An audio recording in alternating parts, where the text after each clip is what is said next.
So that it got really, really hot. That's why it's you can see it's baked itself. My name is Jimmy, and I'm a Husabergaholic. What you see behind me is my current, well, it's like kind of it's not really a problem. I guess it is a problem if you admit it. Season attack. Oh, that sounded wonderful.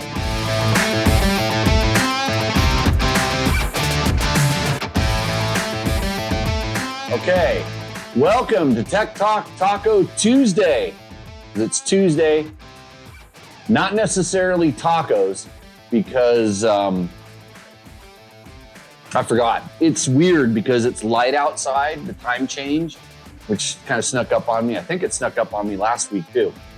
And I just was doing stuff and I forgot to go get tacos. Usually it gets dark and then things kind of wind down a little bit, but yeah. Tech Talk Taco Tuesday. I think we're at 276, show 276. We're doing this live from the shop tonight. I've got the people on the Instagrams on my phone right there. I'm going to hang up on them in a second.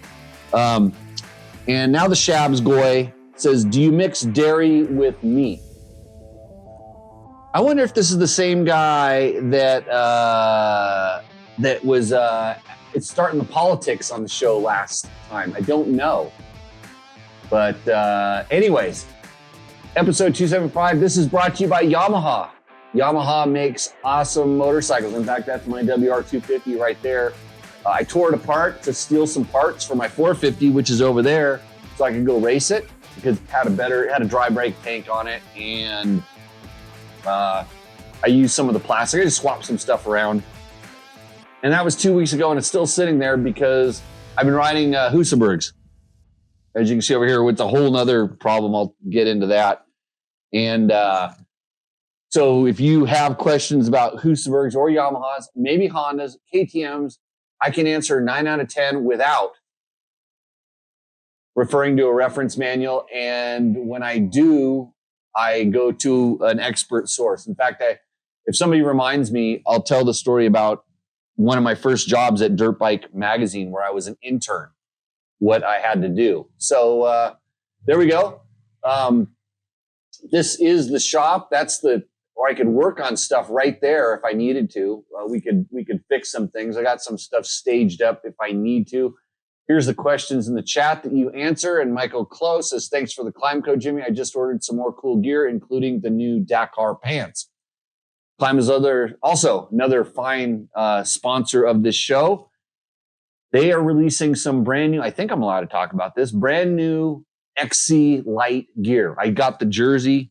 I don't know if it's a prototype jersey or it's an early release. And perfect timing, 92 degrees here. In fact, I looked at one of my thermometers and it said 117 because it was in the sun. So it got pretty toasty today. Didn't ride today, rode yesterday and the day before with that jersey on. And it's got some interesting, the technical fabrics that Climb uses, a lot of companies use them, and Climb's really on the forward edge of that. Pretty cool to have a company like that support us. And so if you're looking, and that XC Light gear is not cheap, but it's really good. So kind of like all their gear, just super durable. If I was a guy that would tear my jersey on bushes and stuff, I probably wouldn't spend that kind of money, but I don't. So I do. I wear the good stuff. So if you have any questions about things, let me know. Sometimes I have discount codes from some of our sponsors, but you got to let me know what specifically you're getting. You got to put some effort into it, and hopefully I can help you out in some way. So, do you baby powder your underwear crotch area on a hot day? A good question. No. But you can come over and do it for me, shabby guy. And it is St. Patrick's Day, and I got some green. And I'm drinking a purple drink. Purple bubbly stuff. So there we go. If I need to, I have some tequila I could get into over there, but that's not necessary. And Ryan Hanna says, I do. What does that mean? Are we getting proposed? Okay, so all you people on the Instagram, J Speed Shop ADV. I remember you. I have your trailer over there. I still use that every once in a while. Anyways, The guy that's complaining says I can't pronounce his name right. The Shabo, hyphonetically spell it, please. That would help me out. Not really. You should. I just butcher names on this show, and I usually have a co-host that helps me do it even worse. So anyhow, you can check out up in the corner, which is right up there. Those are a lot of the sponsors that support the show. Companies like Fast Company, Bulletproof Designs, Scott's Performance, a lot of different ones that do help us out here. So if you need something, sometimes there's discount codes. Sometimes. Okay. Anyways, I'm not Googling anything right now. And Decker Nielsen says roost. Do you have a rooster endo tonight? Good question. Rooster endo brought to you by Taco Moto. This is Taco Moto right here. Taco Moto brings you rooster endo. But you could have won. Decker, you could have won rooster endo because nobody else submitted. And if one person submits, it's only one, they won. So, yeah, that's what you get for being lazy. So, Ryan Hanna, baby powders for the long days. You know, we used to have this stuff called monkey butt powder. Speaking of that somebody sent to one of the magazines, that they wanted me to try. I just didn't feel like I needed to put any more dust into my clothes back then when I was desert racing. So, Decker's already won. Well, thanks for being honest. That's always good. Okay, I'm hanging up on you guys. Wow, the Shabos Goy has a real motorcycle question. He says, how often do you change your trans oil on a two-stroke? And I'm waiting for him to come back with a follow-up to that because I think there's probably something funky going on there. I change it when it needs to be changed. So if you want it on hours, it depends on the bike. And I don't really know on hours because I do it by two things. So in all honesty, been doing this stuff for a long time. Don't ask how long. But if I notice a change in the shifting or a change in the clutch feel, like how the clutch is engaging, how the clutch is working, then for sure I change it. Okay. I change it pretty quick in break-in. So when the bike's brand new, I'll probably change it, after a ride. So maybe 1 or 2 hours, the first two changes. Then I can let it go up to 20, 30 hours, depending on how hard I am on the bike. Whether it sees a lot of moisture, like is it going through water crossings? Is there a chance for moisture to get in there? Am I abusive on the clutch? Is the shifting quality going down? Things like this. This is how you decide when to change it. And a lot of people don't have that feel. Then just go by what the manual says. But how often do I change it? I just explained it. So there we go. All 9 million of you, I'm hanging up on the Instagrams. We will see you out on the trail, or you can just go over to the YouTube Dirt Bike Test channel, and or you can go to the Facebook channel. And I'm going to just let you look at a Husaberg real quick. That's what they usually look like over there, kind of torn apart, not working. But there's one that actually works, and good on you. See ya. Okay, and now there, done with Instagram. Now I got to share this thing as a reel or something like that. Okay, do we have any other questions? Mark Callan does, I think. Good evening, Jimmy. I used to have a 2009 FE 570. Great bike. I was going to say great bike before he even wrote that, but good. But the subframe fuel tank and lack of options for a bigger tank eventually led me to selling it. What do you do for extra fuel? Well, on the Husabergs, that's it. The subframe fuel tank thing. I have 3 of those particular 570s. 2 of them have the tank on it. The third one also had the tank, but it started leaking. I was having a lot of problems with the connection on that tank, so I just took it off and threw the stock one back on. So what do? I don't ride those bikes longer than the fuel range. I have plenty of other bikes that'll go the fuel distance that I need. And then I carry around these gas bags, which I will show you here in a second, right after I do my homework here. What is it? I said it was 276. Show 276. Why the heck would I do this show that many times? I don't know. Okay. There we go. I'm sure somebody will call. Probably my wife will call and wonder what I'm doing, even though it's Tuesday night and she should know this by now. So I'll show you the bag. I got it right over here. It's easy to do. So they're hanging right here. So here's my go-to for extra fuel. And these are available from Giant Loop. And I think they're under kind of like a sub name right now. They're called something a little bit different, but they are Giant Loop makes these. They're a gallon. They have straps. I strap them onto my Climb Knack Pack, which is sitting right over there as well. And that's what I do for extra gas. A lot of times when we're testing stock bikes that don't have big tanks, we ride in places where we need extra fuel. And Armadillo bags. Perfect. Thank you. I should have remembered the name, but I don't just forget people's names. I forget product names as well. So yes, those are the go-tos for that. And it works on any bike. So that's the answer to that particular question. Okay. So, no Rooster Endo tonight. That'll save me about 20 minutes of talking shit on someone's motorcycle. We can look at some things. I got some, so a couple interesting things that I had come up this week, scrolling through the socials, was a video of a guy using a zip tie to pull his chain back together. Like he was putting a chain on the bike.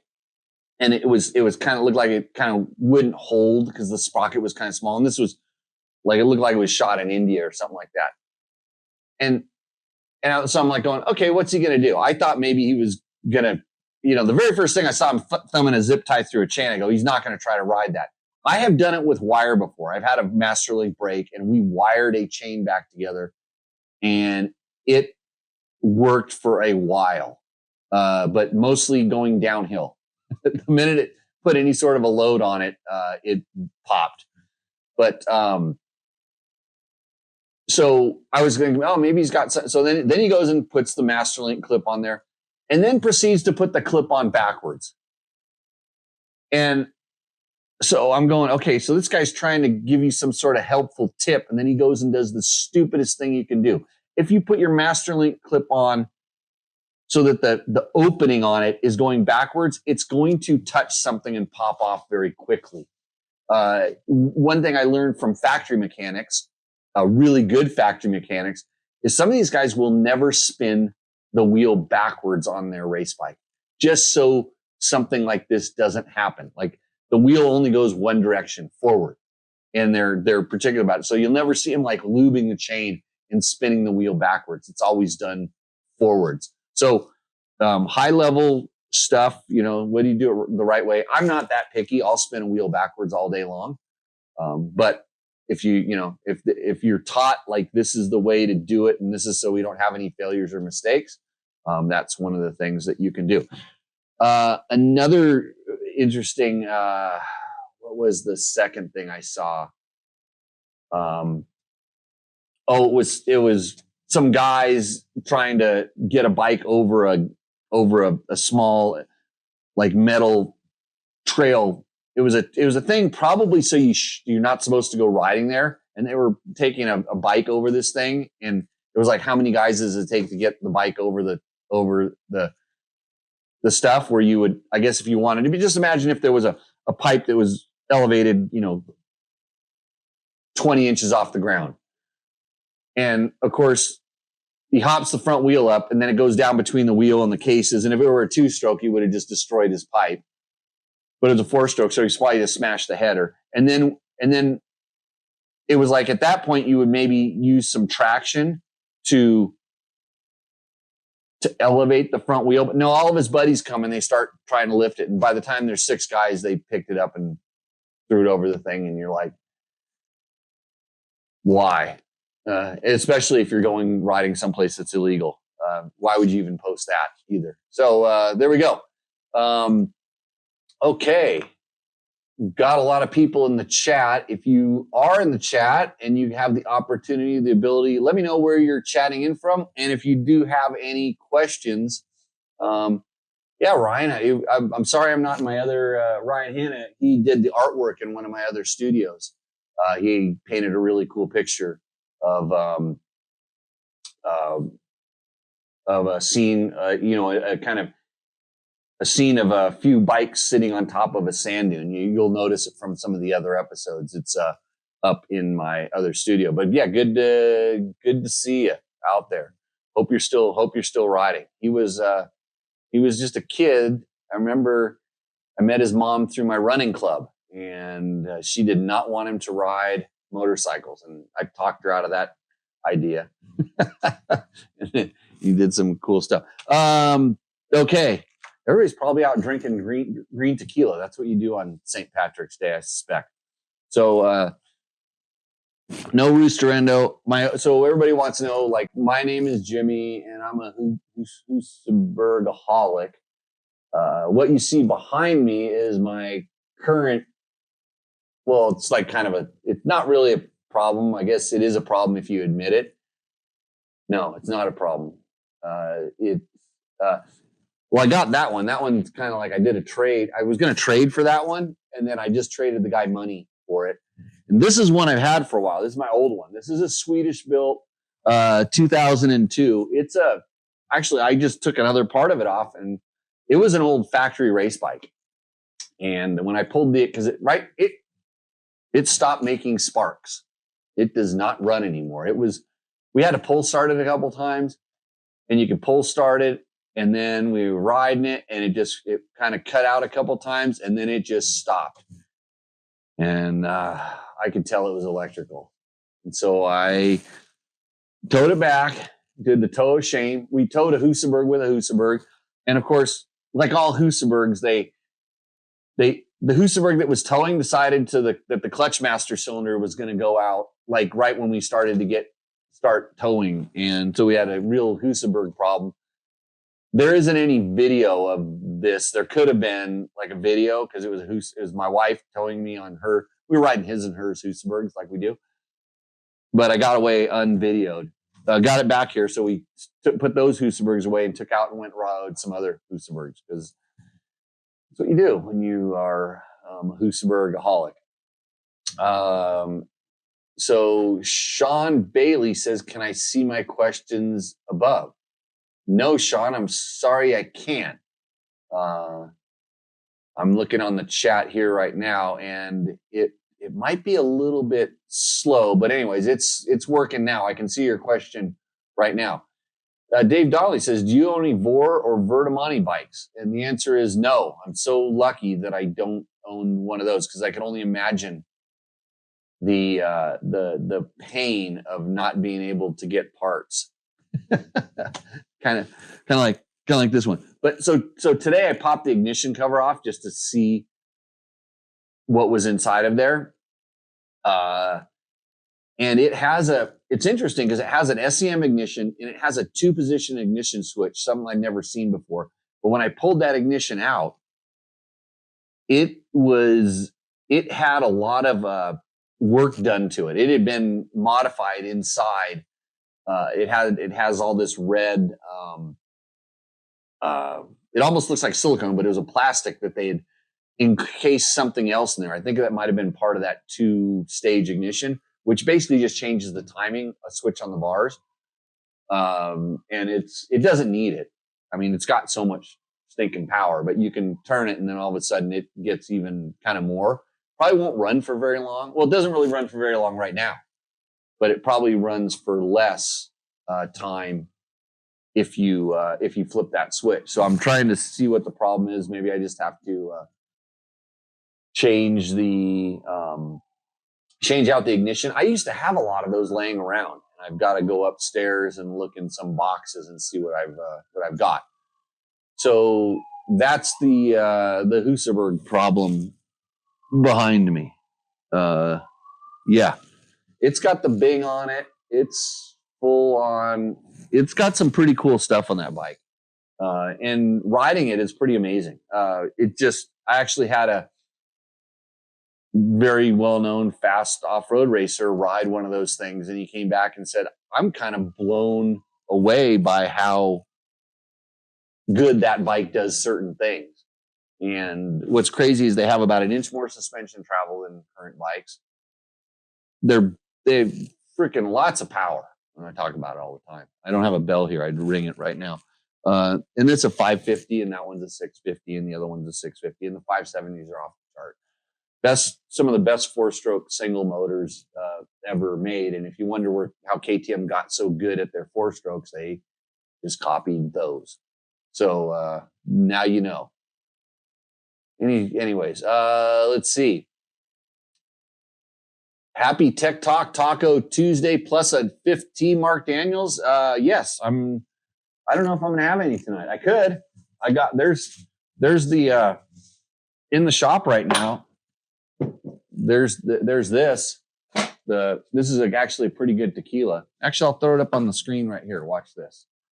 I can go to here and show you what we got right here. We got the Arlette.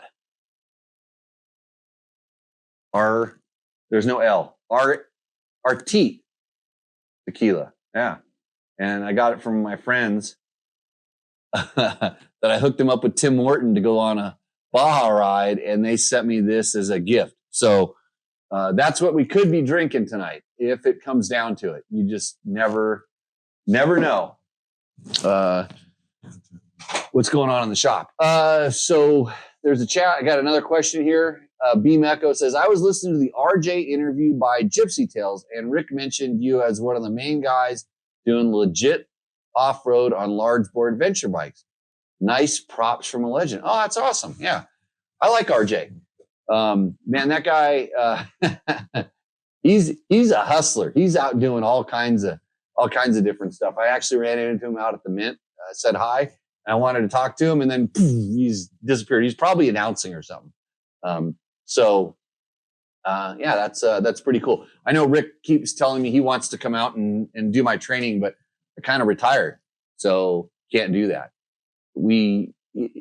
And the whole large bike, there's no such thing as large bike legit off-road training. The only thing I'm probably different is that I don't try to claim that I can ride those things faster or better than you, or you even should do it. Like all of the, when you see this kind of adventure bike kind of racing, guys doing crazy stuff on those things, that's best left to professionals or people that are like daredevils that want to make Insta reels. No bad vibes to someone like a Paul Torres. There's a whole bunch of guys. I just saw a top motocross guy from a few years back out doing big motocross jumps on a KTM, and I'm like, okay, if you do it with the high level that this guy was doing, and it's not a problem. But the minute some guy that doesn't know what he's doing jumps on that and lands wrong, then they break in half and they crush. And if they get sideways, game over. So, yeah, be careful with what you wish for. And there's the neighbors out there trying to do burnouts. You know, we used to have the wheelie boys that they knew we did this show here, so they'd drive up. Maybe the wheelie boys are old enough to have a truck now with no muffler. Good times. So remove Trump U9V says, you've been into these strange bikes for a while. No, I've never been into strange bikes. Not one bit. I just have always had a very open mind when it comes to motorcycles, and I will ride anything. Kind of like what you see Carson Brown doing. That was me before there was internets and stuff like that, and you could show everybody what you were doing. I was out riding my mini bikes, my XR 100 build things. If I could, and a lot of these weird bikes, you know, a friend would have something that would break, or it was just something I'd never seen before. And I always wanted to ride different things, but some of them I figure out what they're good at, and it just fits what I like doing. And I like a lot of horsepower. I like really good running motorcycles. I don't care what kind they are. And those yellow ones in the back, they're no Yamahas. By the way, Yamaha sponsors this show. If you have any questions and I answer them, that's because Yamaha helps us out and allows us to put stuff up on Dirt Bike Test. Real good, honest reviews. So, Tion Neon says, always enjoyed your reviews. Even better seeing a guy in his garage working on bikes with booze. I haven't had any booze yet tonight, but give me a chance. Okay. So booze was one of the reasons that they were able to get rid of me at Dirt Rider magazine. Yep. Because I actually had beer in my office, and I don't care. When we would get done with, putting out a magazine, or we would sit around the shop and I'd crack a beer. And so that's the way I like to do it. And I've been doing it for a long time. And it was just funny how all of a sudden it became an issue when I had a different boss that didn't like booze. So John Perkins, let's see. We've got a question. I know John. John's been a co-host in the show before. I know you are a blue bike guy these days, but why are there no reviews of the 2023 KTM 300 XC anyplace? It was an all-new bike for 23, but shy of the first impressions and videos and write-ups, it does not look like anyone did a real test on these bikes. I know DBT did one the following year's XCW, but nothing on the XC. Was there something that happened during that time in testing that kept the outlets from doing anything with them? There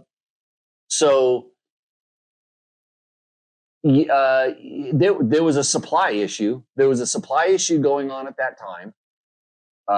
And they were selling every single one of, especially the XCWs, not so much of the XCs. And I don't remember it was 23 or 24. It was kind of like it was the end of that COVID times when there was so little stuff and so much of certain things and so little of others. So they weren't exactly offering the bikes up that they were selling so easily. And it just kind of like, why take a bike that a dealer could sell and give it to some media donkey to do a test? So I think the 24 is really similar, and and I don't remember. Yeah, I don't know if I actually ever rode that generation of XC. I think I might have. I think I might have rode some clients' bikes, but never. And yes, I was fired. Now I was fired from Dirt Rider. Dirt Rider had to. How did they? I don't remember what they did. how I was fired though. They let me go, and my services were obviously no longer needed, and you could chart the trajectory of that magazine since I left. So, because it was by far and away the world's largest dirt bike magazine, and they fixed it by getting rid of me. And then whatever happened to Don Canay? So whoever removed Trump is somebody that knows the history from back when I was at Cycle World magazine. And I don't know what happened to Don. I know he was doing a lot of the promoting of the super moto races. I believe when a lot of this magazines buying and selling each other's and combining and stuff like that, I know he was riding mostly the dyno for Cycle World magazine, and then they probably found someone younger and less expensive to do that. In fact, I know they did. And I think he moved back up to Northern California. But other than that, I have not stayed in touch, and I don't know. He was our road test editor, and I really enjoyed working with Don because he had the same kind of just, it's the bike. You know, there was no influence from advertisers or anything like that on the way that he tested. He was about as analytical and methodical with the testing, especially. He got mad at me one day because I was the shop guy, and sometimes I could photo model on some of the road racing bikes. I wasn't that fast on the bike overall, and not fast enough to be used for lap times when they were really trying to push the bikes to the limit. So they would be doing lap times, and I remember I hopped on one of the bikes and I didn't realize it wasn't done with its cycle, and I went and put a few laps on the tires. And in road racing, it's all tires, so you can degrade a tire by putting it through a heat cycle. And he got pissed off at me for doing that. And I mean, by all rights, he should have. So yeah, but that's how serious he took his testing. He knew that me going out for a few laps was could potentially affect the way that bike worked. So, anyways,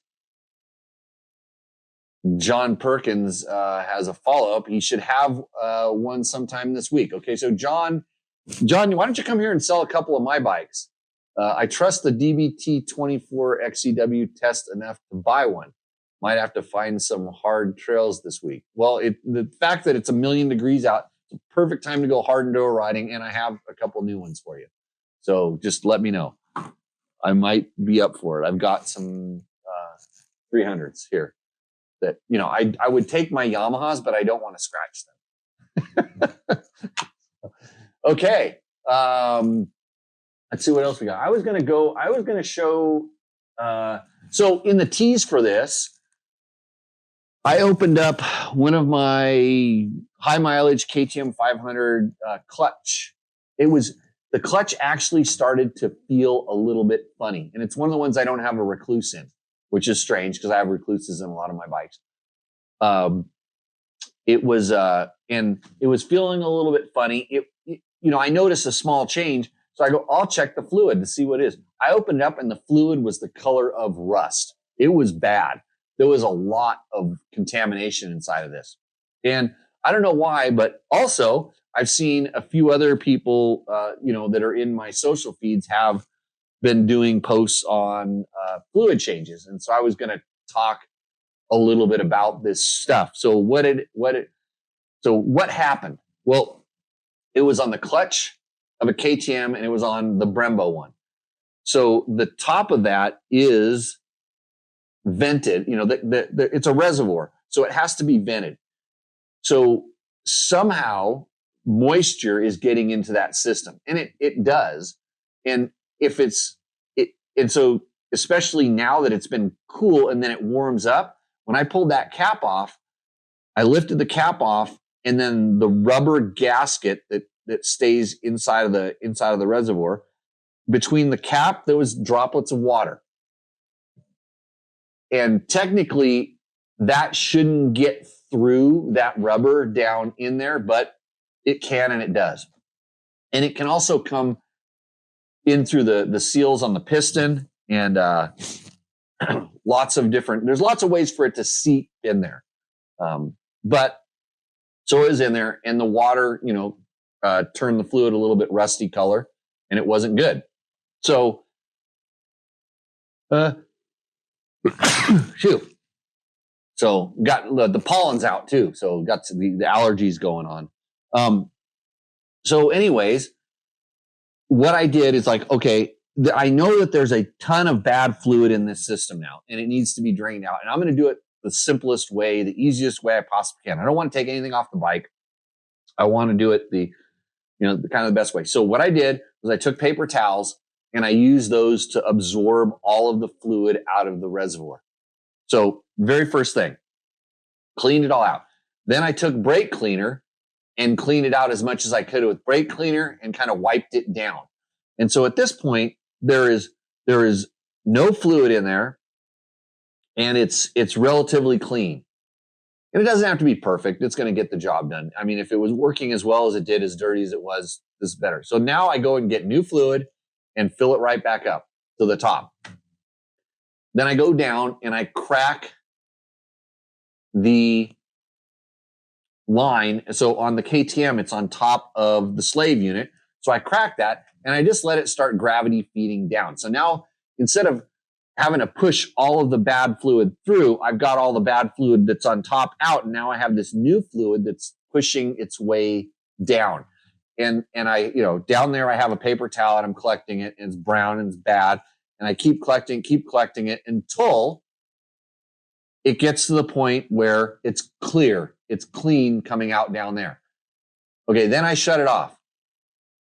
And then now the whole line has clean fluid in it. But the piston at the slave unit for sure has bad fluid in it. And so now if I pump it, you got to kind of think about this. If I squeeze it, it's going to push new fluid down in there. And then when I open it, the bad fluid that is now combined with the new fluid is going to go up out of that thing. And so bad fluid comes out. So now I'm going to do kind of what we'll call more standard bleeding technique, to where I would compress the lever, open the bleed valve, because now it's pushed in. The pressure from the piston, when the pressure is relieved, the piston push that bad fluid out. And so now I'm pumping only new down past that point. Because if I ever release the lever, well, you don't want to because air will get in there, but that's the secondary. But if I don't release that lever, only new fluids go down there. So you go down there, it pushes the old out. And so now you keep doing it until only clean fluid comes out. And you have effectively replaced all of the bad fluid. Because I see some people, they just pour it in and they start pumping. Now you're mixing all that bad fluid in there. You want to get the majority of it out. So aside from a complete flush, and even if I were to take a back bleeder, which I have, and hook it up to that thing and pump it in there, it's still on both sides and it'll take a long time for it to get down there. So the system I just use is simple, requires no special tools, and it just takes a little bit of time. So I cleaned out the whole thing, and then I went and wrote it and checked it out. It was all good, and opened the cap up, and it was really clean. It did a really good job at doing it. If I were trying to do it like top flight, I would have taken all the parts apart and cleaned it and maybe put new seals in and all this stuff like that. But it's working fine. It'll keep working fine. That bike's going to go do a peninsula run in not too long, and I'm not worried one bit. So, the lesson is, out here, we don't really have that much humidity. So this kind of problem isn't as prevalent as is places where you're in really moist environments. And especially when you're on a brake system that has extreme temperature changes, when that gets really hot and then it cools down, it's going to suck some moisture in there. So I have a sort of a frequent brake bleeding, and certain bikes like KTMs aren't as good as like the Japanese brands, the ones with the Nissans and stuff like that. It seems like the Nissans seal just a little bit better, but it's not a bad idea to put the fluid replacement on the agenda every once in a while. And then the same, so if it were a front brake, so on that bike, there was no problem with the brakes, but I said, well, I've got the brake fluid out, might as well just do the other two. So when I do the brakes, typically, it's a little bit different procedure, but you can kind of use the same theory. Because I do a lot of back bleeding of brakes. So I'll actually compress the caliper to force the fluid all the way back up, to get air out of the lines. I do that on a pretty regular basis with bikes, because you'll be blown away by how much your performance will improve just by getting some of those, kind of small bubbles that might be trapped in the system someplace squeezed out. But if I would do the same thing if I found bad fluid. I don't want to, I want to take all the bad fluid I can out of the top, get it out of there, and then start letting the regular fluid gravity down. So the front brake's like that. The rear brake doesn't work as well with gravity. You kind of have to, manipulate it by pumping it. But a lot of times if I'm going to start, the first thing I do is I compress the pistons on the caliper to get all the fluid back out and suck as much of that stuff out of it. and then I start pumping the new stuff into the system. On the clutch, unless you actually take it off, it's hard to back bleed that piston. So I let the thing do. So somebody, JNMXGP, is calling fake news. Did I do any news? Let's see.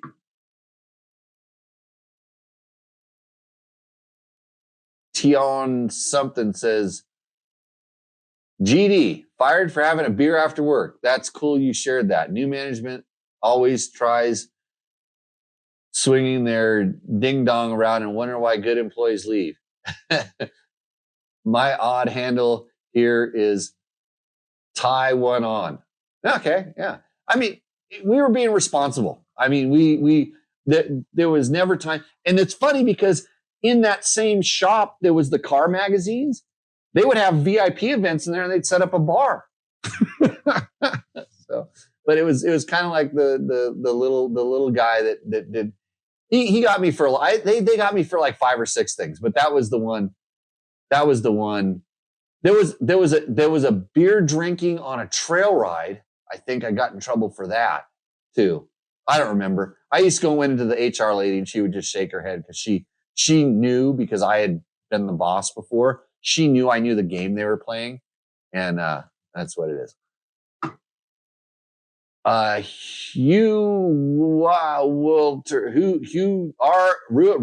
Walter 2255 says, "What are you doing?" Well, right now I'm sitting here having a bubbly drink and talking about motorcycle and motorcycle related products. My name is Jimmy Lewis. I'm the host of this show. I am a washed up former motorcycle racer. Used to work at magazines when they had magazines, and I'm not AI. Although I asked AI what I should do on this show, and it just said cancel it. So, and Cooper Luke says lots of blue in the background. No, it's yellow, Cooper. That's Husaberg. Well, it's blue and yellow, but the yellow part's off the bike. And they don't work. So, okay. Moving right along, because this show has all kinds of special segments that aren't sponsored by companies. We just do what we want around here. That was my how to back bleed brakes, clean your brake system. It's a good time to do that, everybody. Check your brakes, because you don't want to not have brakes or a clutch. So, and one thing I did is, so the Husaberg, like I said earlier, that clutch slave unit went out. I'm going to go over here and see if I can. So I went and luckily I had it in stock. This is an all balls rebuild kit. And that one, and so these are actually the used parts. I'll go ahead and do this on the screen here. So this is, so I save a lot of stuff because you never know, especially on Husabergs, when you're going to be able to get some. Good thing is this crosses over from KTM. So the bolts I didn't use, but here is this is the root cause of the problem, was essentially this seal, this O-ring right here, was allowing some leakage to go by it. And so if I ever have to use this again, I could probably get another O-ring for this guy. This portion, this is the compression seal, where this is when it's forcing it down. It's at an angle. It will allow it. And so the one that I put in had 2 seals that were kind of more like this one, which has that pressure seal around the lip. And this is just an O-ring, where the one that came with all balls kit had not an O-ring, but 2 pressure seals. So anyways, this will go up in the shop. But if you ever wonder what goes bad in this, and it's really all it is a circlip that holds everything in, together. There's a spring behind it, and there's just a snap ring, this particular snap ring that holds everything. And it was like a 10-minute job. So don't be afraid of that stuff. All works. I got to put it in here so I can put it back in my index so I remember where everything's at. So that's what's going on. Are you thirsty? Okay. Back to the regular scheduled programming. More questions. Let's see. What kind of bikes do you have? Yeah,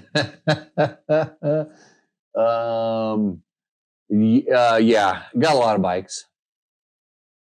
Good thing, Rhett. Keep asking questions, because the more questions, with 54 million viewers watching right now, you're just making me money by asking those awesome questions. The front wheel on that Berg looks like a taco. Like it has a taco in it? It does have a taco in it. I don't think it had it when I got it, and I don't remember doing it, but this one other fast guy rode it, but he didn't remember doing it either. But he was riding it in some gnarly rock. So yes, that's the year. So this is a KTM made Husaberg, and I promise you, they put all the soft Excel rims on these bikes. That rim, when I first looked at it, it looked like it was going to break. You could see where the weld is, and yeah, that's a taco. We'll have to do something about that. I got good company. You know, speaking of wheels, I could actually use some bulletproof design wheels like this one. So Bulletproof Design helps us out with the show. This is one of their wheels. This thing now has 4 full Peninsula runs on it, and it has no tacos on it, which is amazing. And I tightened the spokes one time after, the first day or something like that. I went in with my Fast Company spoke torque wrench, this boy right here, this bad boy right here, this guy. I went in with this guy, not this one actually. It's a different one. I went in with this guy, clipped on there, made sure all the spoke torque was tight. This is a very, very nice tool. This is what factory mechanics use. I have a torque wrench in here, in this wrist, but this is a really good tool to have in case of that. So just so you know, but I could probably throw that wheel right there on that bike, and then it wouldn't be tacoed, but then it'd be black, and I have kind of black back. Actually, I run mixed colors on my bikes too. So there we have it. Yeah, so anybody in the chat, where are you at? Like I said, we're not doing Taco Moto's Roosterendo this week because nobody submitted. You could have won. How do you submit for Roosterendo? That is a segment of the show where we, whoever's in here with me and you, we take a picture of the bike that you send us, by the way. You tell us the year, make, and model of that bike, and then we talk about it. We discuss maybe the mods you've done. We discuss sometimes where you took the picture. We look at your bike and we tell you whether your bike roosts or endos. And if it roosts or endos, doesn't matter. The one that gives us the most enjoyment during that segment of the show gets a $100 gift certificate from Taco Moto. That's tacomoto.co, by the way. Wait, Ace. Uh-oh. You might be right. I went back and looked at my emails, Ace, because you texted it to me, and then I think you emailed it to the wrong email. Let me look real quick. I'm going to look at my emails because I went back. You did. You went to my other email address. And so when I went and looked,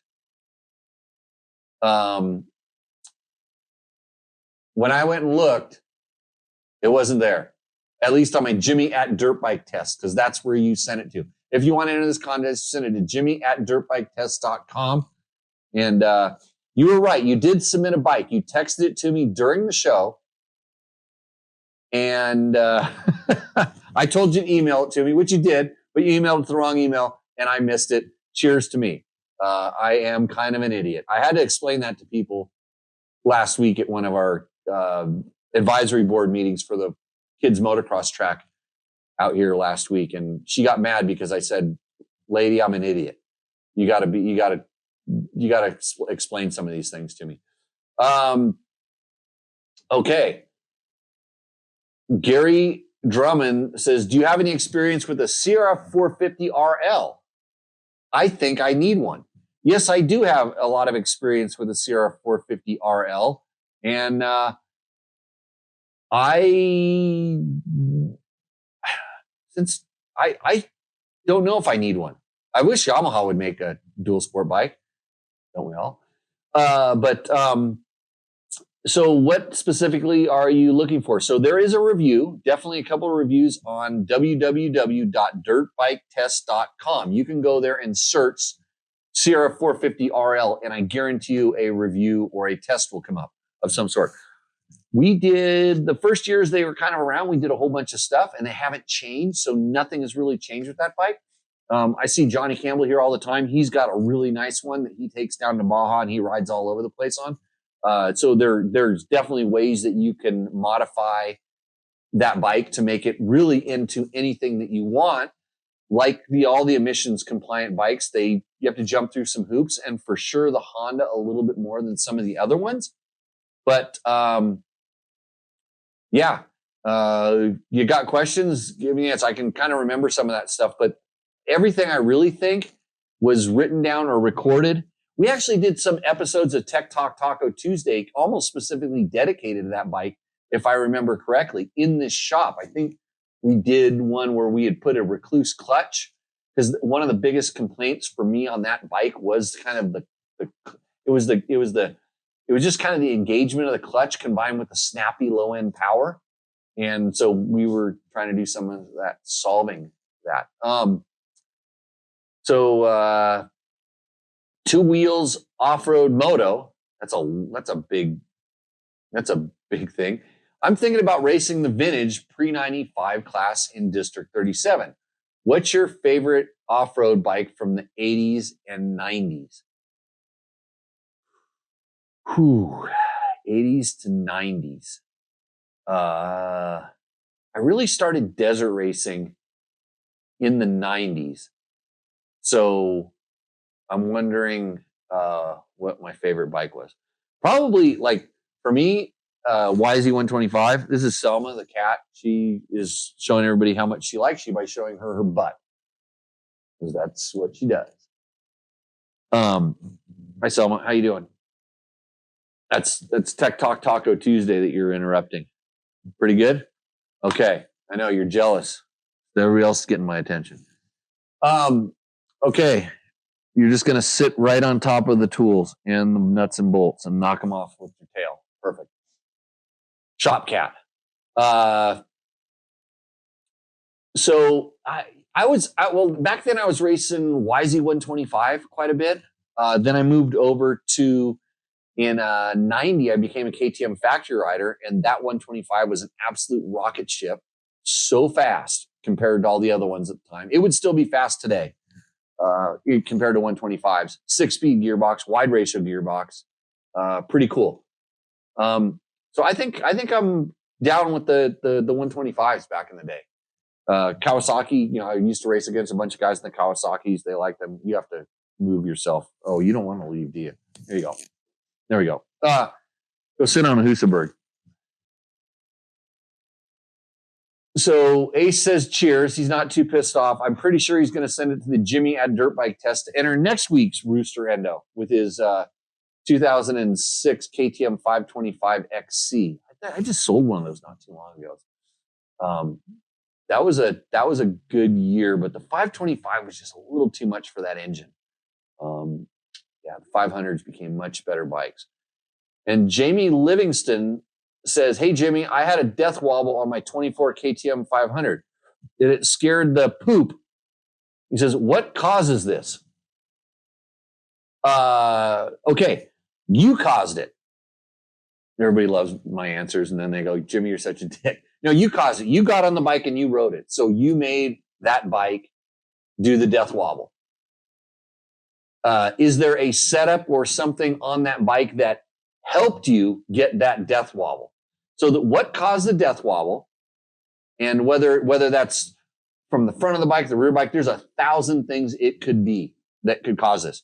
But basically what happened is you were not in perfect balance and you started going one way, and then it or you corrected and you guys got in a fight. So ultimately,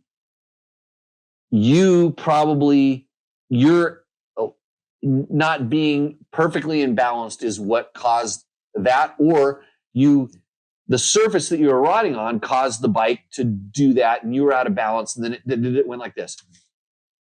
Because a lot of times riders, what they do is they're putting so much weight in the handlebars, they're using their energy in the bars that they become like a shock absorber, and their body articulates, and because they won't let the bars do what they want to do, which is center itself back up.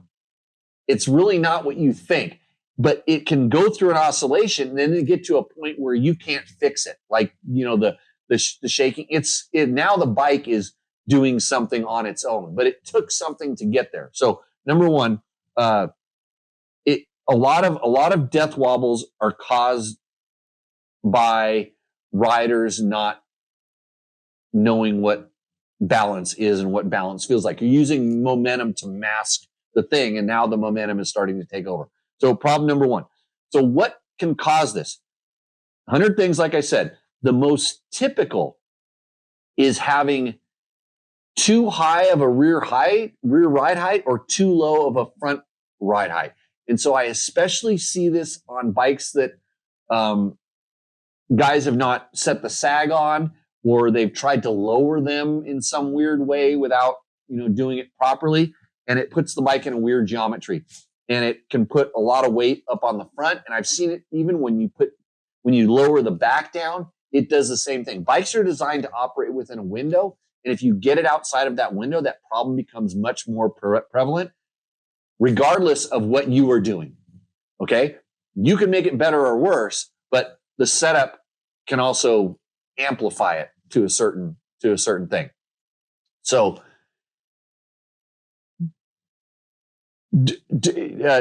check the manual, check the ride height.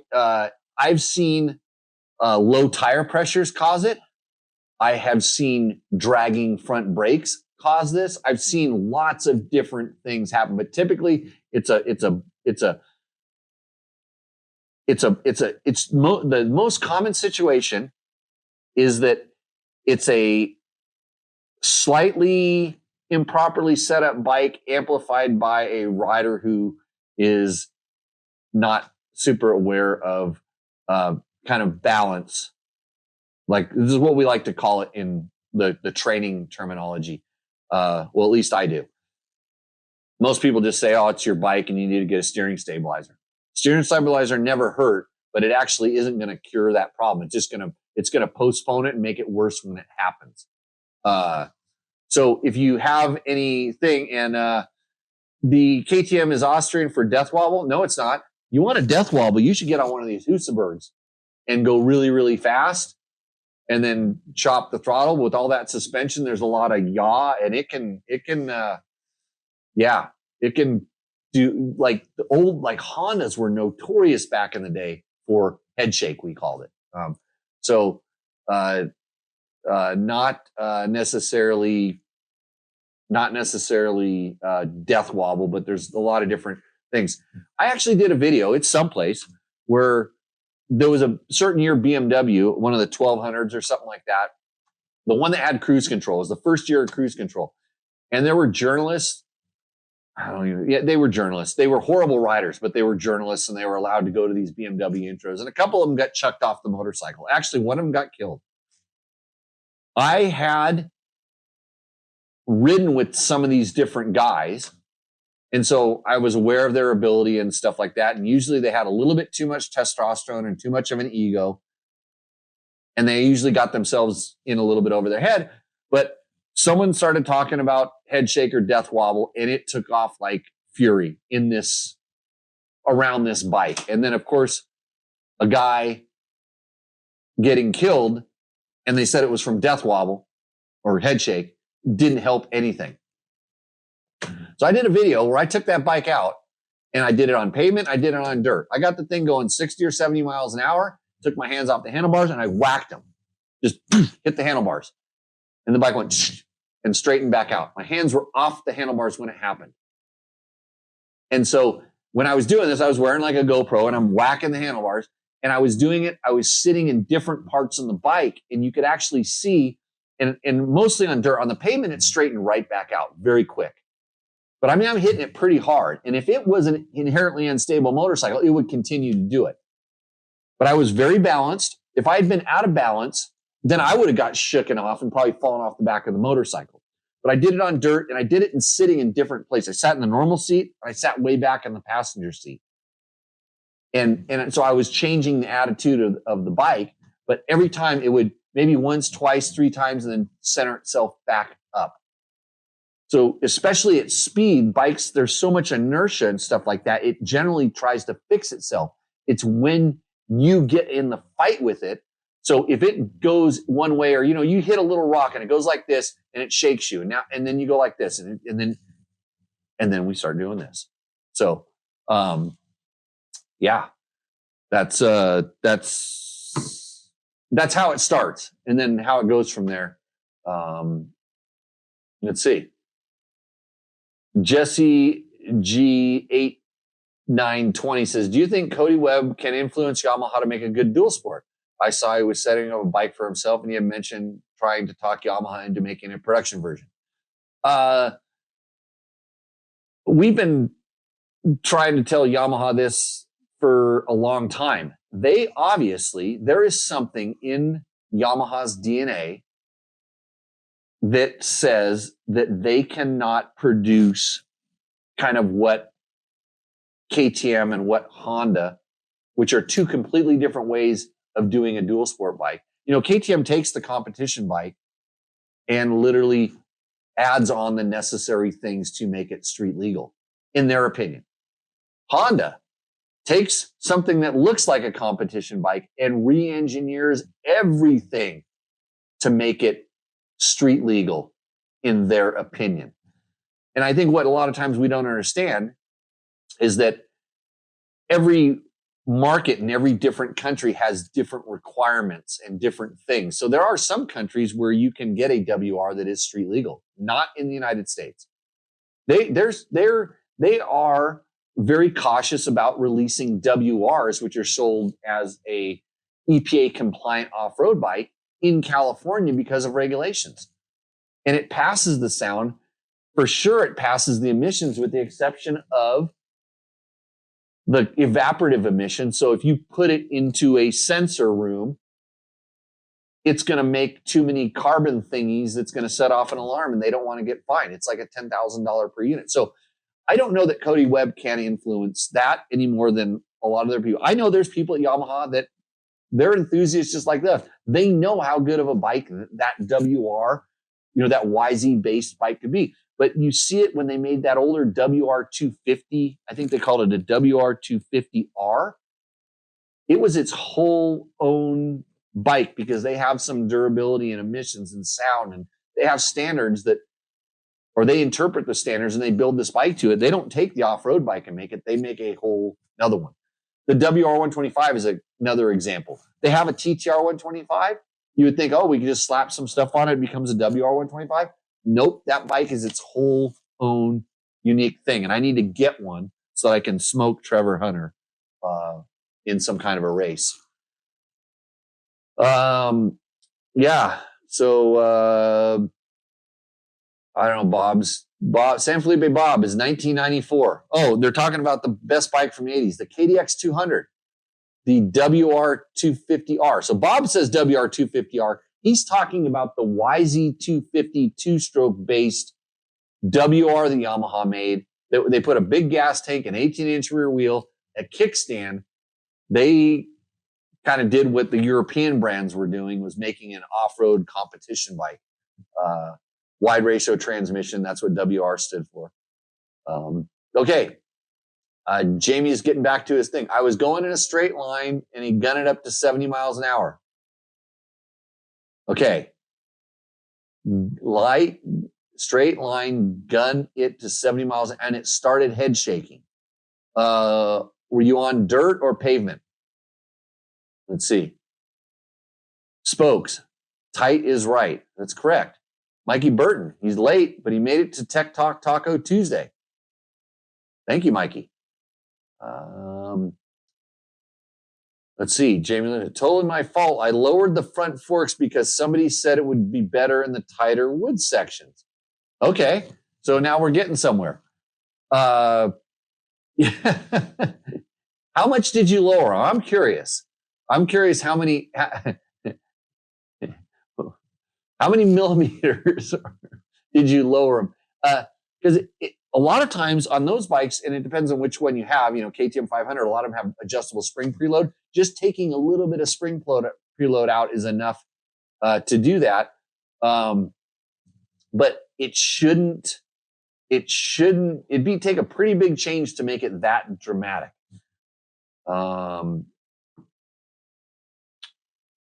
Let's see, another question from John Perkins. Speaking of Cody Webb, I should get Cody back on the show. He came on once before. What are the chances he is using Fantic technology in his YZs to get more off-road modern features? I think 0.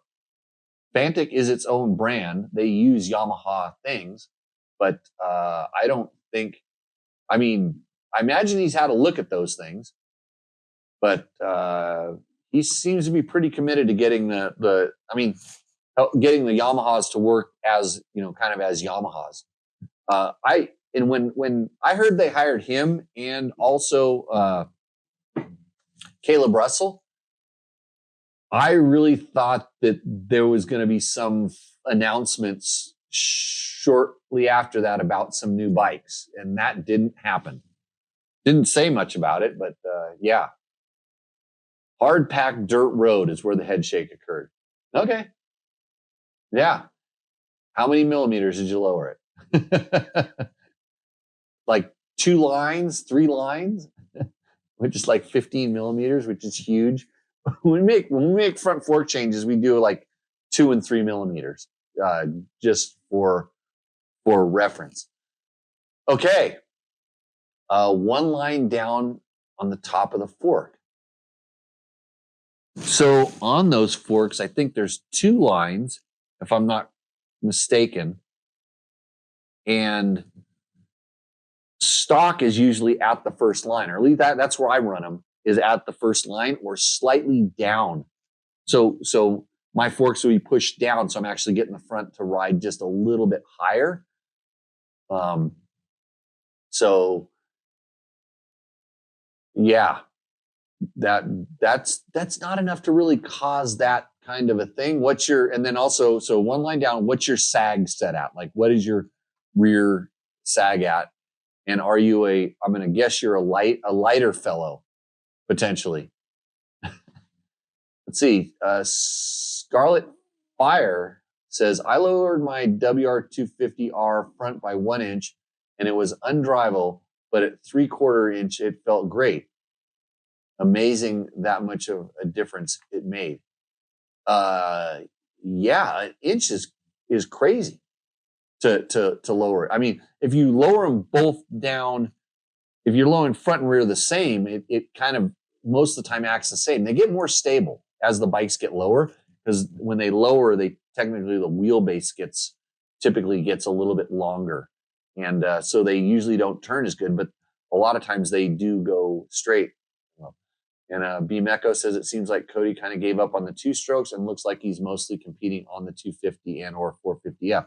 I think he likes the electric start because a lot of what they're doing is at such low RPM where the bike's prone to stalling. And when you stall in some of those situations, you need to be able to light that thing up in a millisecond with the electric starter so bad things don't happen. Or, a lot of times it's just you don't have, where they're riding, you don't have the opportunity to put a leg out and start kickstarting. So, okay. And yeah, so Scarlett lowered both ends. Yeah. Yeah, there's a point where you can go too low on a motorcycle and it just destroys it. It wrecks it.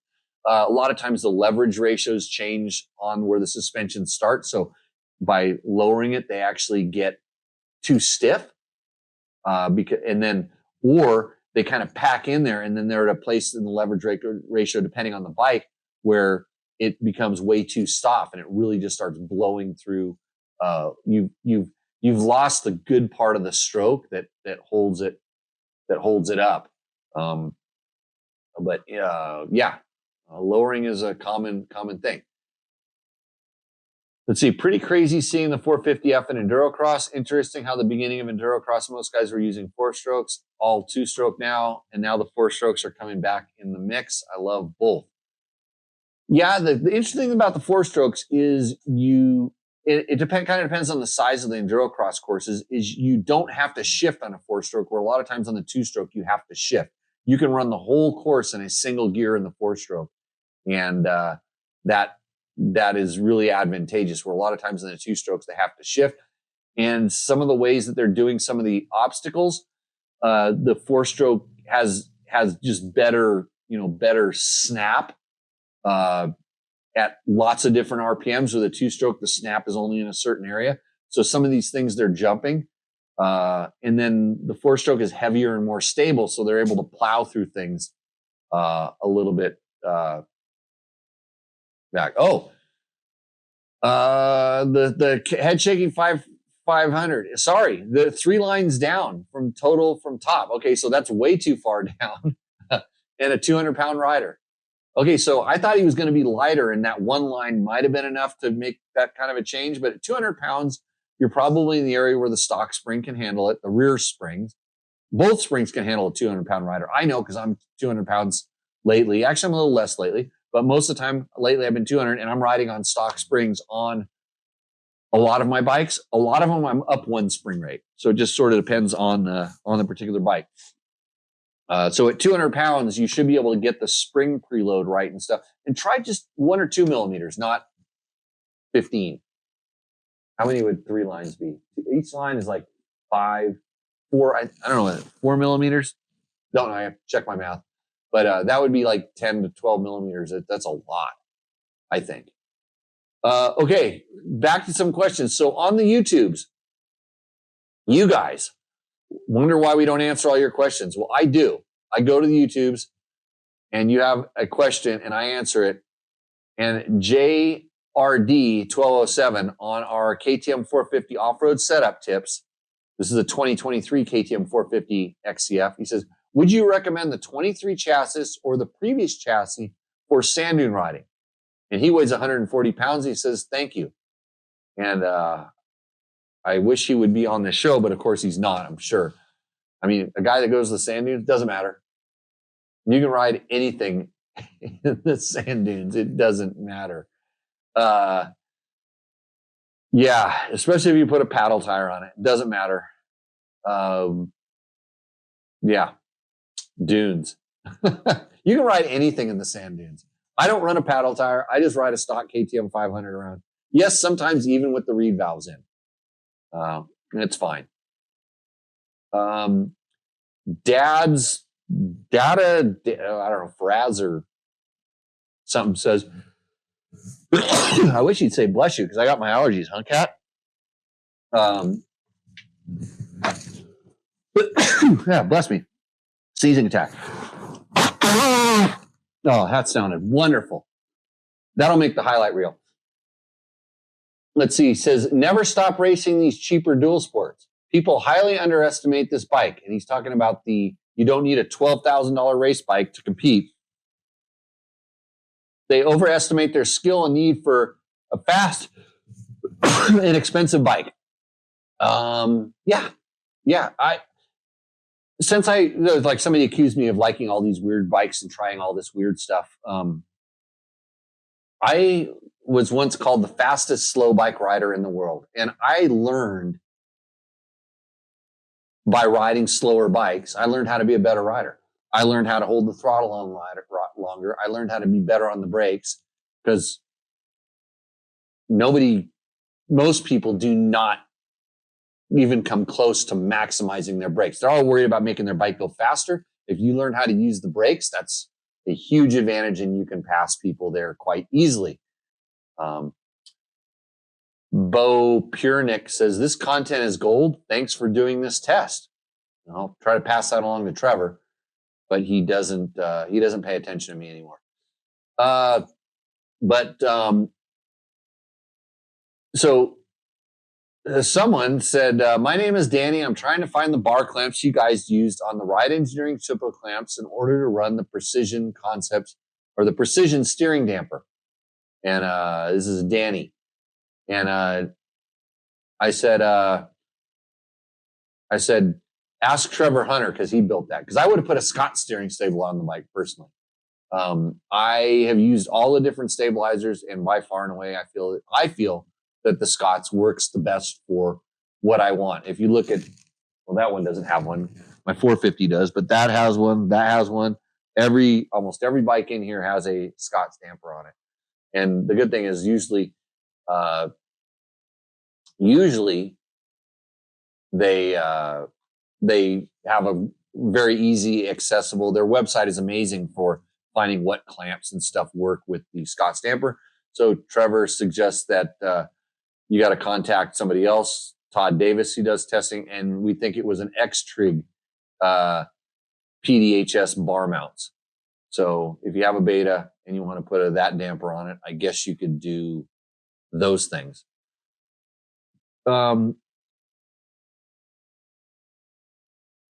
Let's see. XR150L full bike test is literally only thing missing is I wish this bike had a kickstart like the CT125. I never needed a kickstart.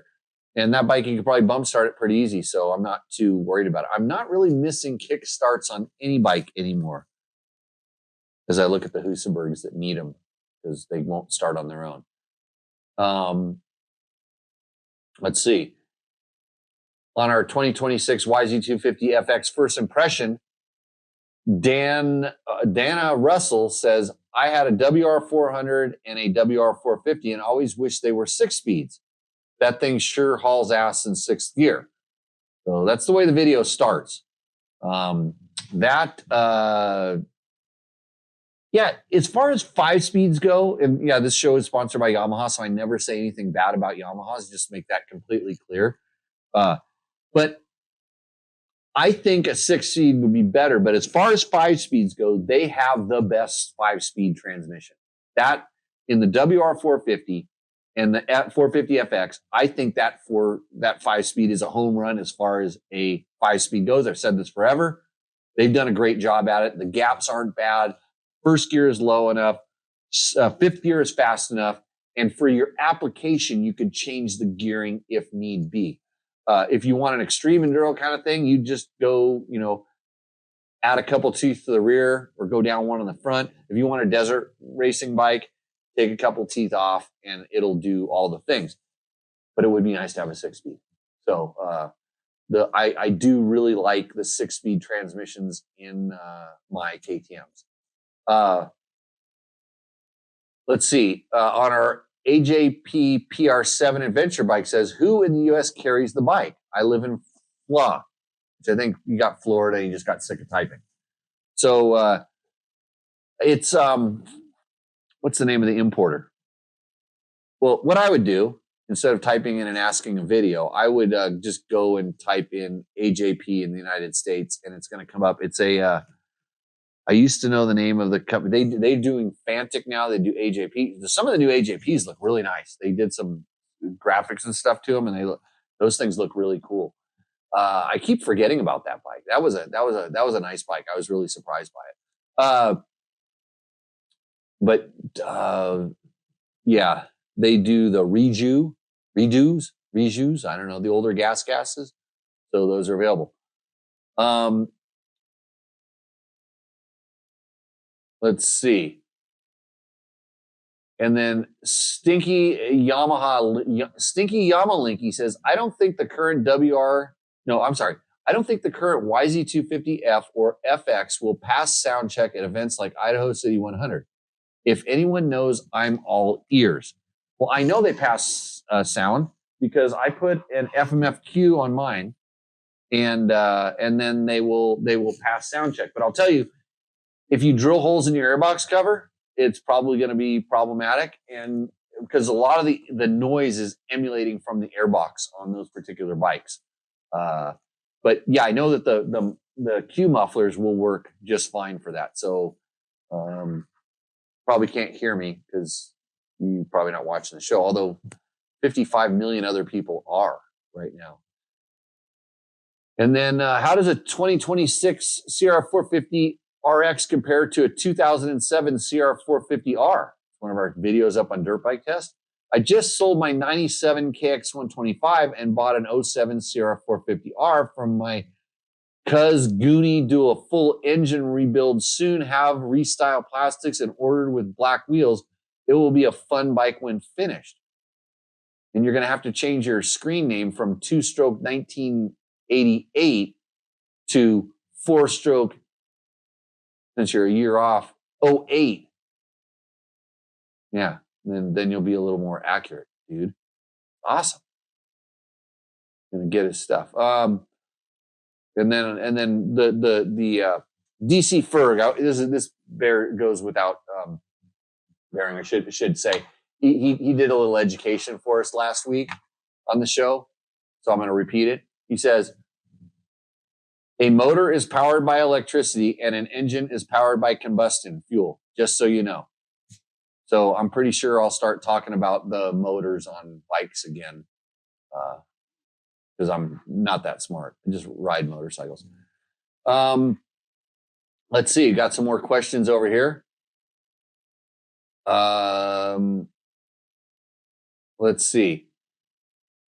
We got a salute from San Felipe Bob, and he says, Jimmy's class taught me all about braking. Not only am I a safer rider, I am also much faster or slower, he says. That's true.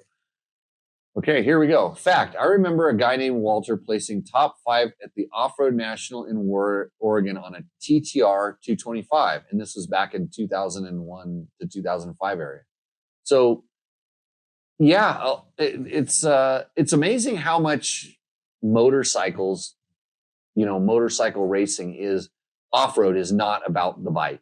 I mean, as much as we like to make it about the bike, there's a lot of will and desire and skill that can overcome. You can put a really good rider on a really bad bike, and you would be surprised at what the results. And Jamie Livingston's got the goodies for the bike with his Rooster Ending windows. Thank you, Taco Moto, for supporting Rooster Endo that we should have had tonight, but the email came to the wrong email address. So if you want to submit for Taco Moto's Rooster Endo, that's tacomoto.co. Go to their website and look at all the stuff, and then go, man, I could get a $100 gift certificate from these guys. Send a picture of your bike, a nice picture, shows the stuff. Tell us a little bit about your bike, and we will discuss it on the show. Lucas Harrer, Luke S. Hearer. Luke S. Hearer.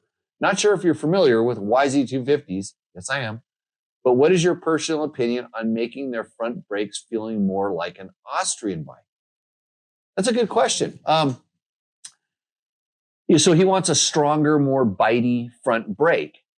And I can see that. So first of all, make sure that you're dealing with, because you talk YZ250, they can be 10 years old and they're still the same as the current ones.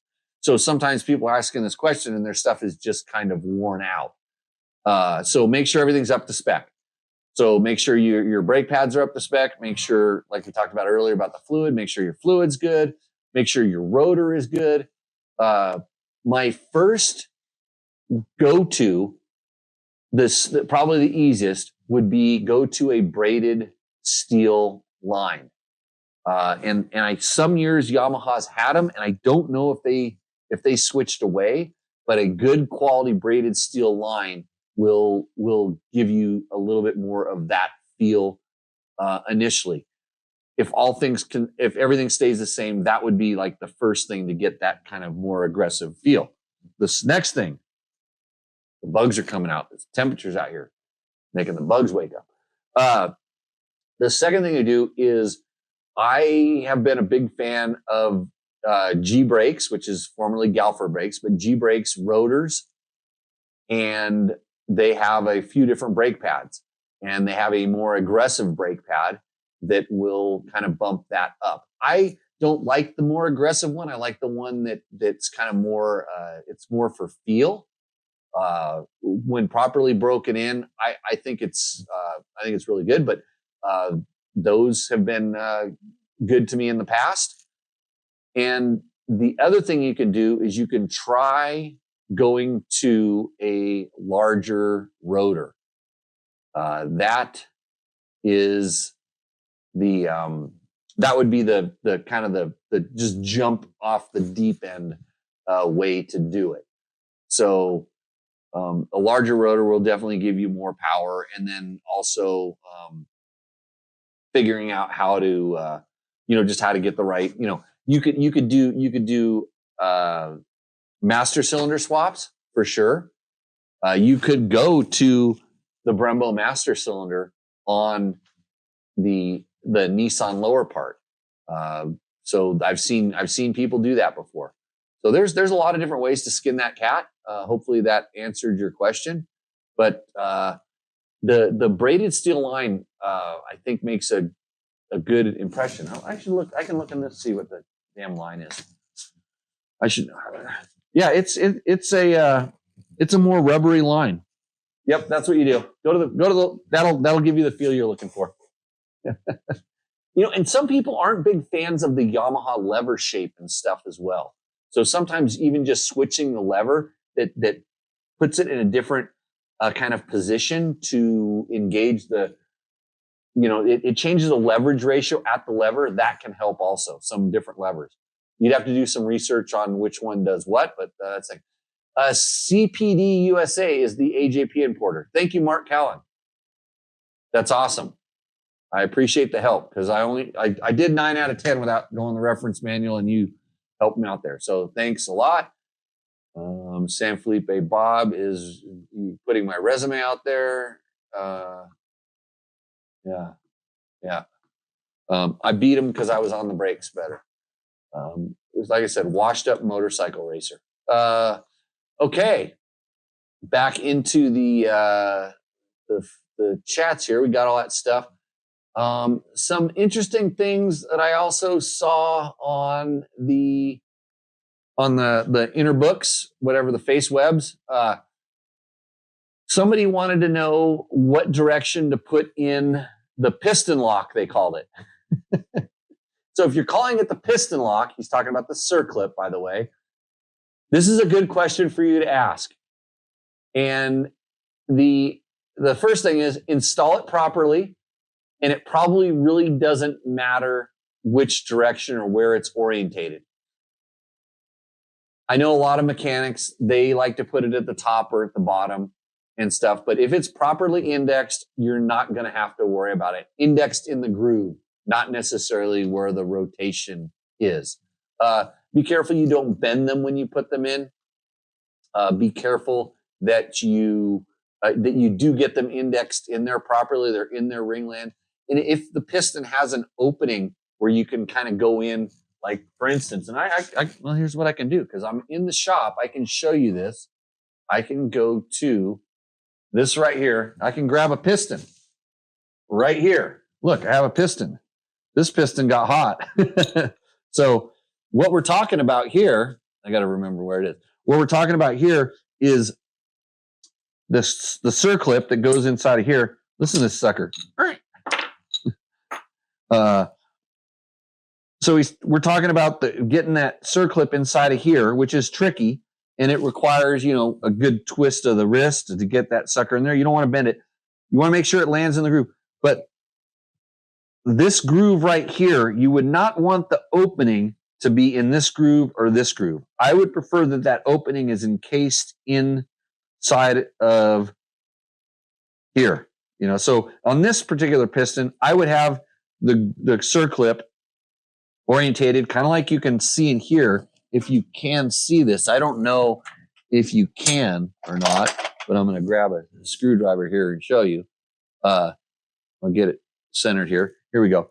So this circlip is still installed and the opening is up here on the top. So not here, but up here. And I'm trying to remember what this piston came out of. It had a, I think this was out of one of my 300s. Oh yeah, this is the one that it overheated. I remember this. So it got really, really hot. That's why it's you can see it's baked itself. But I installed this and never took this out, but you can see where the groove is. So it's up here. So by example, here's another piston. This is also a 50-hour piston, and where's the groove here? This one is down on the bottom, is where the opening is. But here's the thing, and it's just past that, and I don't recall exactly what's that one? Is that out of beta? I don't know. Can't remember. Too many. You want to see a 130-hour piston? And the circlips are out of that one, so we can't examine that. So there we go. Ask and you shall get an answer. So again, Tech Talk Taco Tuesday. This is the show where we answer questions, and it says somebody says scroll up. Ace says scroll up and answer my previous question. Let's see. Tim says nice shirt, and it says Jimmy is looking good. That's right. This is an Inside Line Moto shirt that Tim got me at some point or another. Inside Line Moto. If you need motorcycle service down in the Orange County area, great guys. Long time racers and stuff. Let's see. Where is Ace's question that I missed? My stream is perfect. I have new internets in here. Thank you, Jeremy. Scroll up, answer my previous question. And I can't see it. Let's see. Okay. How far is that? Yeah. I'm getting confused. Is that circlip the one that secures the piston return spring on the 3-stroke engines? No, that's different. Okay. So the piston return spring, people get really confused about this. This is bullshit. The piston return spring, everybody thinks it's on the bottom of the piston and it's hooked up to the circlip or the wrist pin. They think it's on the wrist pin and it's up there. But in reality, on the 3-stroke, it's a big spring that's inside the cylinder and it gets compressed up and it pushes the piston back down, kind of like in a master cylinder, like we talked about earlier. Okay, time for a little sip.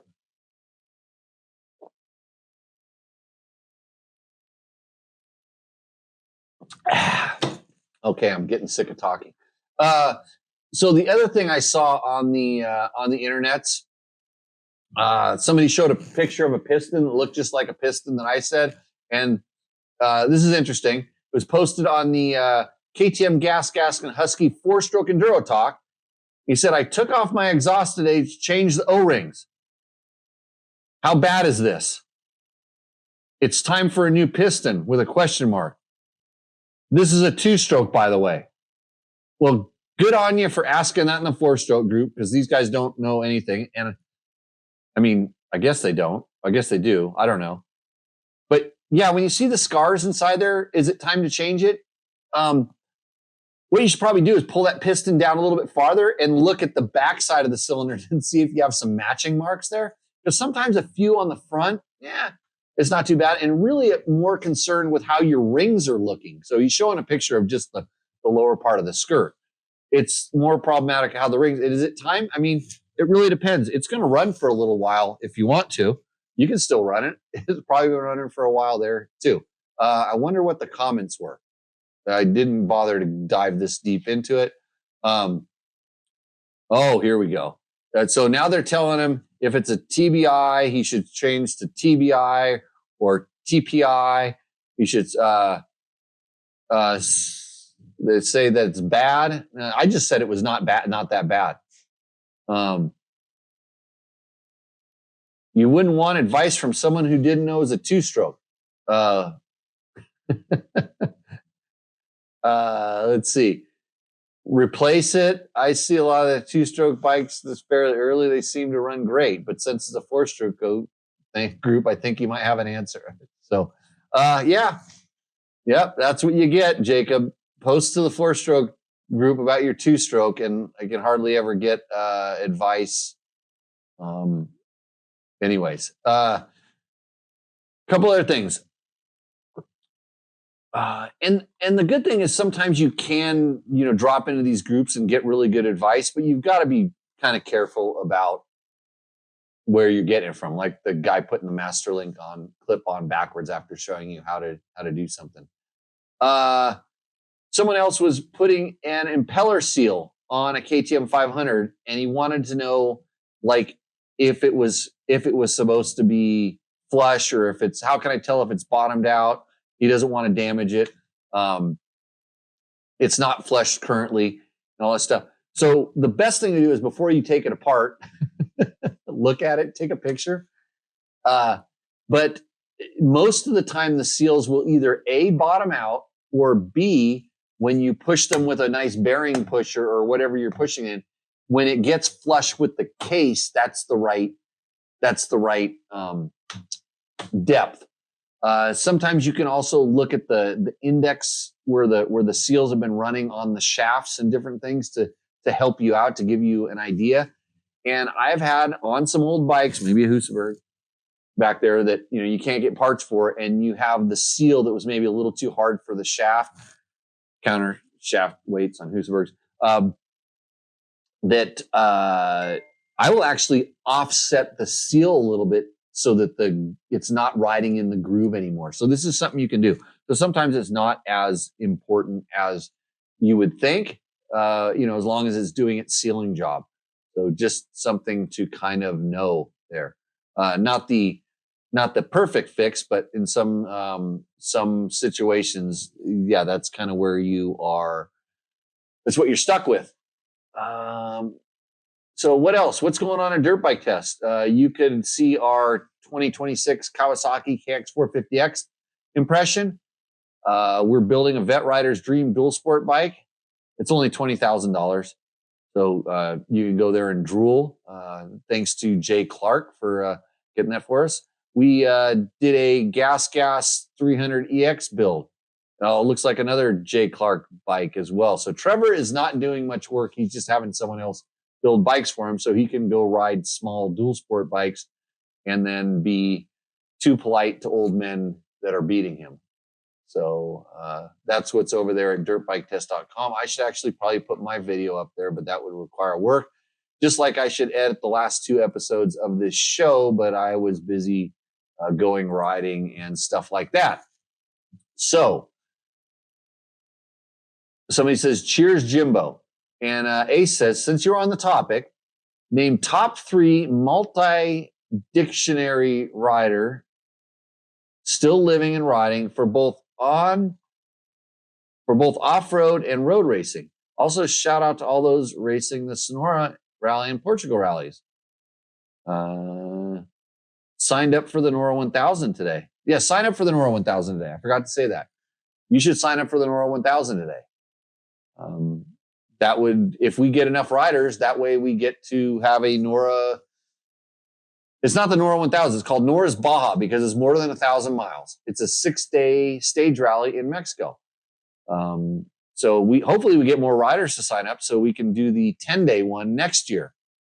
So that bucket list thing that you wanted to do, you better do it this year because I'm sure they'll have motorcycles. It just may not be on its own separate course, and all the stuff that we do to make it better and safer, that stuff might go away because they're not a charity organization for motorcycle racers. Okay. I think we've done pretty good tonight. I think I don't have any other questions on the thing. I think the Ace, I got it. The 3rd time's a charm.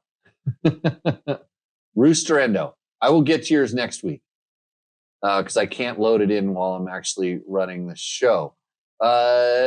Delaney Drive Components, when our very first sponsor, they're sending me some Yamaha sprockets because I want super trick sprockets on my Yamahas.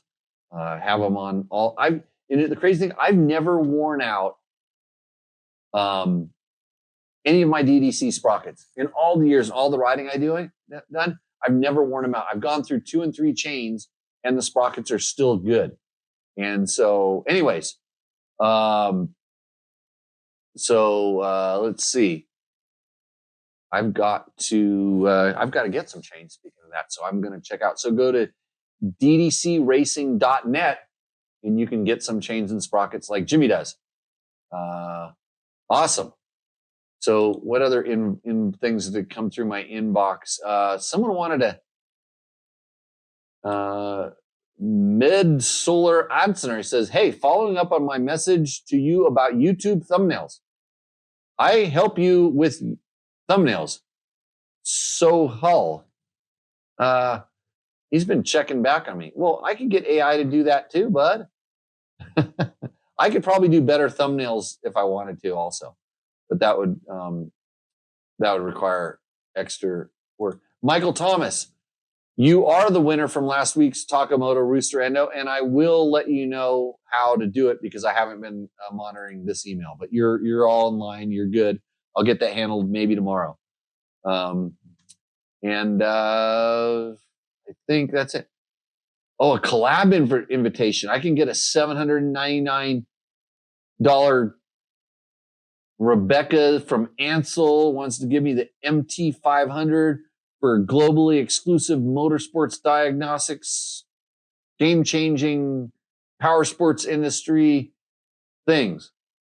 Okay, I'll check back. Let's see. If you're share your preference, provide your vehicle, finalize your collaboration details.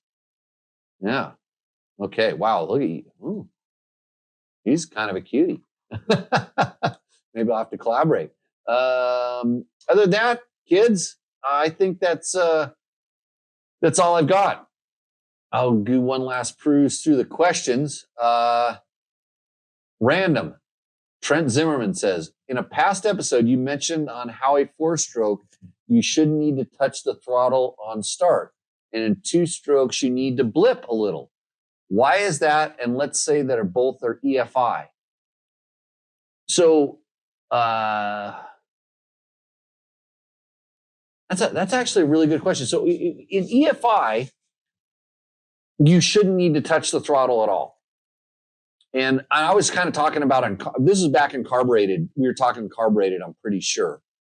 On the 4-stroke, if you have to touch the throttle to get it to start, generally that's indication of something not being right in your idle adjustment, or there's something wrong, tight intake valves, different things like that.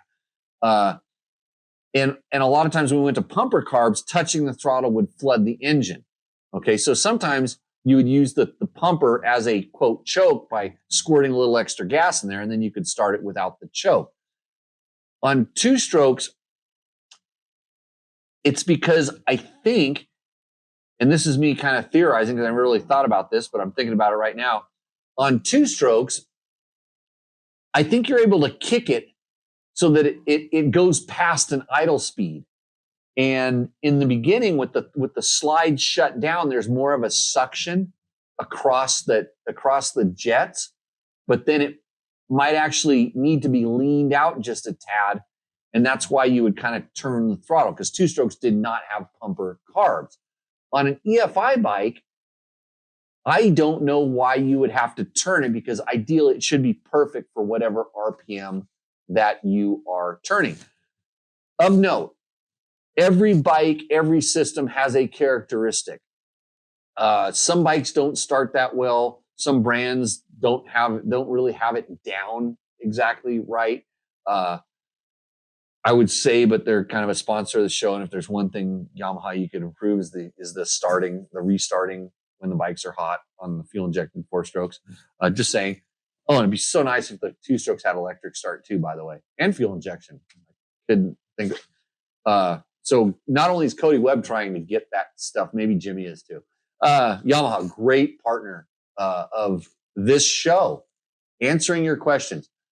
So, but I found there's some of my bikes, especially some of my older KTM 350s, that if I crack the throttle like a 16th of a turn, push the starter and roll the throttle back off, they start right up.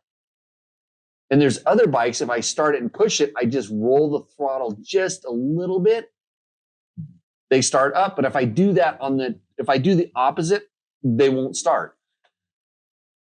And another thing is on some bikes, I've noticed if you crack the throttle just a hair and then don't move it and then push the start button, they start right up. That's kind of my trick with the Yamahas, is to just when I just jump on the starter, it doesn't start. I take it and I crack it maybe a half a millimeter, just so little. If I crack it and hold it there, it'll start right up.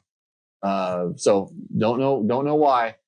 And I don't want to run my idle up any higher than I currently have it to simulate that thing. I should try that sometime. Just try to run the idle up a little bit and see if they start a little bit better. Because I do like a low idle on a 4-stroke. I really do. Beam Echo has another question. Okay, you better get your question up right now because I'm getting ready to shut the show down. Can a Beta 390 do the Nora? Or I need a 450 or a 500? No, a Beta 390 can absolutely do the Nora. We had a guy do the Nora on a Montesa 360, I believe it was, last year. And the year before, some guy did it on an a super old vintage Triumph. Guys have done the Nora they tried it on Vespas. So a 390 would be fine. I don't see, if you're happy riding that 390, I don't think you need a big, fast, you don't need to have a big, fast bike.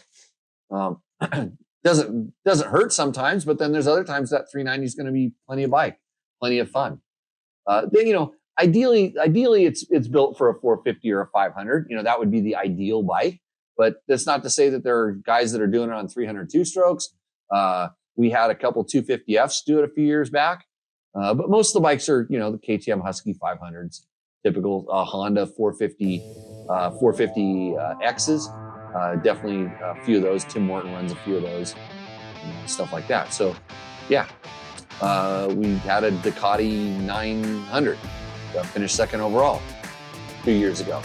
So you can do it on that. Trying to get Johnny Campbell to come and do it on his Honda Transal. Trying to get him. Big name, hard to get those guys. So, okay.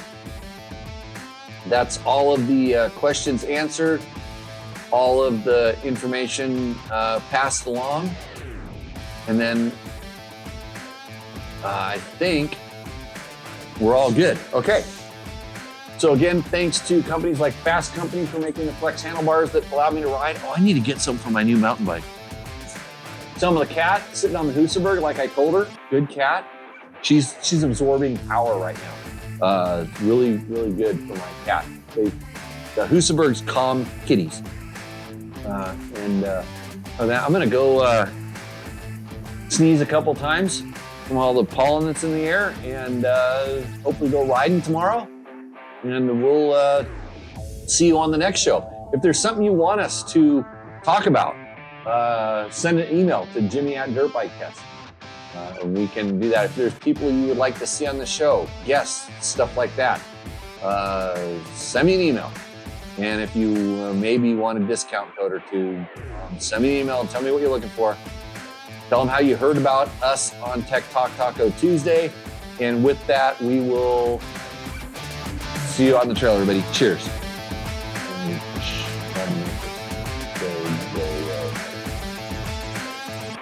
Stop. If you liked what you saw in this video, come check us out over at dirtbiketest.com on the webs.